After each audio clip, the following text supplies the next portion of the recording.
manekung semedi sedakep suku juga nutupi baban Hosongo linantik manjing madyaning keng bojro Birawana kang ngalingi wis kaliling wenganing rasa jati tumlawung nenggih Ki Dalang Kandha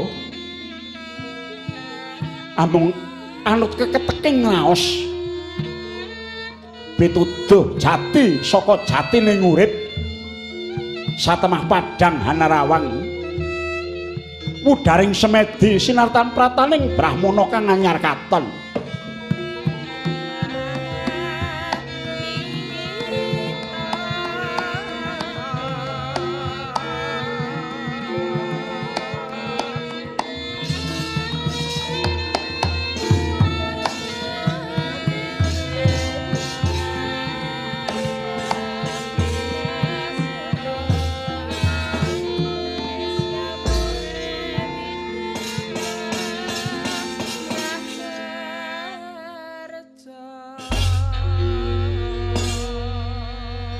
Oh, nuwun sewu Kisanak. Ndika rak Ki Dalang Kandha ingkang sampun kondhang wonten ing pinten-pinten dusun. Inggih, Sang Pandhita jengandika menika saking pundi nggih? Kula nggih namung alit-alitan kemawon rekak ya dadi wong tuwa ngaten. Nami kula Ki Kramalya. Inggih. Lajeng wonten wigatos menapa? Nggih, kula niki nggih gumun setahun jembleng srendeng. Wonten swasana ing kados mekaten kok ndika isih seneng dadi dalang. Penemban kula nuwun sewu dalang menika satunggaling pakaryan luhur. Damel patuladan tumraping ngagesang menika. Wah, mangke rumiyin. Patuladan ingkang pundi to, Nggih? Nuwun sewu patuladan ingkang pundi ingkang saged nuladani tumrap gesanging menungsa menika jer menawi kula tingali tiyang nonton wayang menika namung ningali tontonan. Nuwun sewu. Nadyan tontonan nanging wiwit kuna makuna wayang menika saged ndudut raos. Raos ingkang kados menapa? Nuwun sewu. Kathah-kathahipun rasa menika sampun dipun tinggal. Menapa malih unggah-ungguh uda negarining wayang, tata kramaning pagelaran, surasaning lakon undha usuking basa, lungguhing banyel trepe sanggit, saya tebih saking ukuraning raos nggih. Tentu kemawon wonten ingkang kados mekaten. Awit kepinteraning dalang menika mboten sami. Wawasaning jiwa seni tartamtu benten-benten. Lho. Yen penemune dalang-dalang lan ingkang kulina nggarap wayang menika penemue mboten sami, jagat pedalangan menika tegesipun dangu-dangu badhe digarap sak senenge dhewe. Lah lajeng wonten pundi sari patining wayang menika nggih? Nggih. Mboten ketang sak glugut. Tartamtu tasih wonten saripatining wayang ingkang saged dipun tingali inggih saking lakon, saking sabet, saking cecaturan saha gegendhinganing ringgit ingkang dipun garap dening dalang. Yen ngaten, nuwun sewu. Pagelaran wayang menika saya dangu badhe saya ical bobotipun. Awit nuwun sewu lho, nuwun sewu malih. Kecalan jati dirining wayang. Penemban jati dirining wayang menika namung wonten ing dalang. Jer dalang menika kuwasa murba misesa sedaya teklir ing jagat pewayangan. Lah inggih margi dalang rumangsa duwe kuwasa. Reh ning dalang rumangsa duwe kuwasa sing tanpa wates, mila lajeng jaman iki badhe dateng menika wayang badhe saya peteng. Nuwun sewu, wayang badhe saya peteng. Tegesipun kecalan rasa ringgit namung nuruti ajining dhuwit pakliran kelangan kawibawan dalang kaya wong mburuh mayang. Lah inggih bab menika ingkang kedah dipun surasa wiwit sak menika awit nyata leluhuring para dalang rumiyin. Nuwun sewu, leluhuring dalang rumiyin sampun nancepaken pathokaning rasa. Caranipun nggarap ringgit ingkang kedah dipun sinau dening dalang. Nyinau wayang menika mboten gampil. Tiwas olah pikir dereng kantenan tekan nggon rasa lan urip. Rehning sampun niat dados dalang, inggih kedah tanggel jawab dumateng pakaryanipun. Mboten. Nggih mboten mung dalange mawon nanging ugi sing nanggap lan sing ndelok. Sepinten kuasane dalang mesti kawon kalian panjaluke sing nanggap lan sing ndelok. Menika bukti kanyaten kados mekaten. Tegesipun kula sampun boten gadah pengajeng-ajeng malih bilih wayang menika satunggaling tontonan ingkang nggawa tuladha lan nggawa bobot. Bumi gonjing langit klap-klap.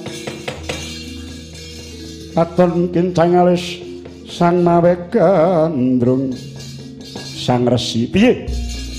Ingkang sami dalang menika ugi menungso. Ingkang nami menungso menika mboten wonten ingkang sampurna. Tartamtu kedunungan ina salah lali lan apes. Ina salah lali apes. Tembung kaya ngoten niku aja dienggo garan nyelehke perkara. Ndika sawijining dalang kudu gadah jiwa rumangsa handarbeni. Yen jejeg doyonging pedalangan mung diborongke kalian sing nanggap lan sing ndelok. Dangu-dangu ndika dadi dalang sing adoh karo saripati ning wayang.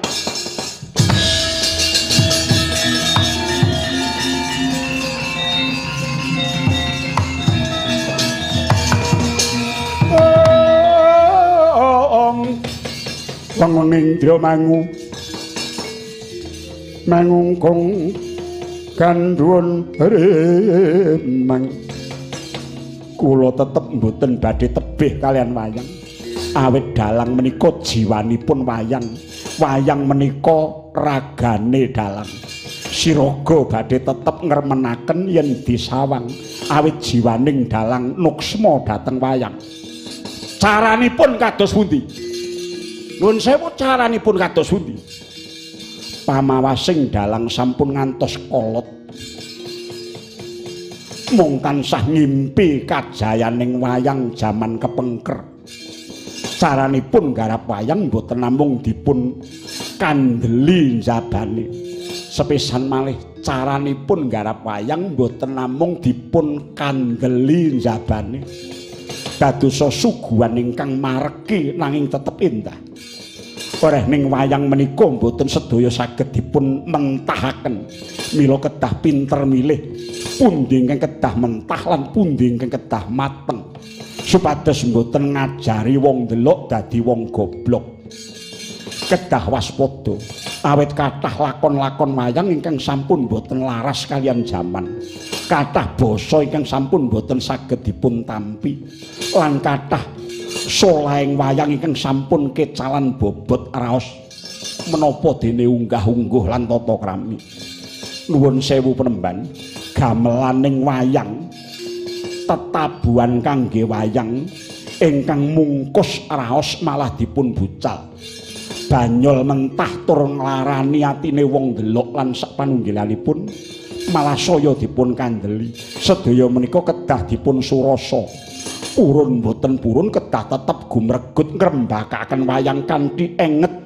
Bilih wayang ingkang tasih gesang sakmenika boten namung gadahaning dalang jaman sakmenika nanging kangge anak putu ingkang badhe dateng.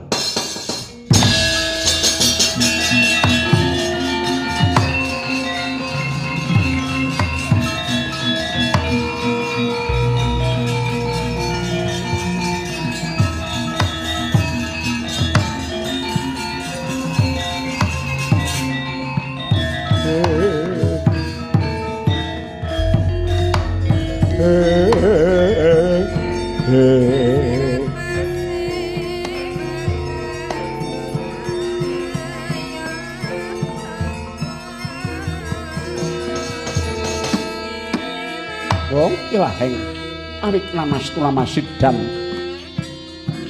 kaki kondo paduka menika sing ulun Bathara Wisnu tumedhaing bumi kula ngaturaken pangabekti buku iya tak tampa gawe bombonging rasa kaki ulun wis sumurup jaba jero lan gregeting tekadira anggone rangkaksa marang budaya wayang mula kan saka iku ulun manjan marang sira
wonten menapa wa?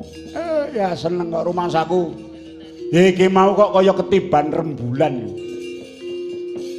Rasaku ya ngono, Di. Inggih menawi kula mboten namung ketiban rembulan nanging Sang Hyang Bathara Wisnu ingkang sampun sarira kaliyan pun kandha. Nek ngono kowe jenenga Dalang Kandha Buwana. Ayo salin, ayo salin. Iki wayahe mangkat mayang.